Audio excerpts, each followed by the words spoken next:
Ali Abdullah Saleh est mort humilié, en fuite.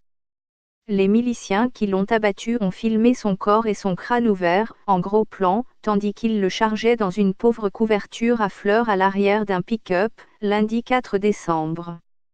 Ces images rappelaient, à 6 ans d'écart, la fin sordide d'un autre leader arabe, le Libyen Mouammar Kadhafi, fuyant sa ville natale, Sirte, en octobre 2011.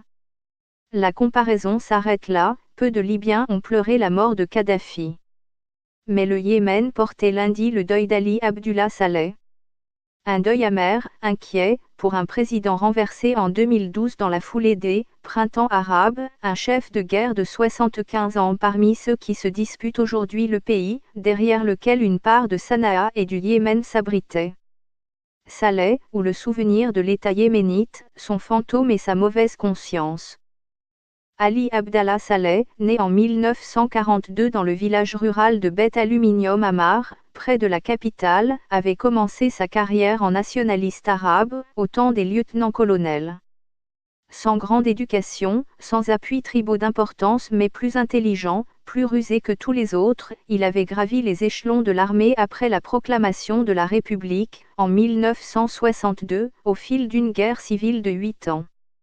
En 1978, il est le troisième militaire à prendre le pouvoir, suivant 2 autres assassinés dans l'année écoulée. Saleh, lui, saura durer. Il régnera 33 ans, plus que tout autocrate arabe parmi ses contemporains. Saleh est un admirateur de Saddam Hussein. Il enverra un contingent combattre à ses côtés durant la guerre du Golfe mais pas tout à fait un dictateur.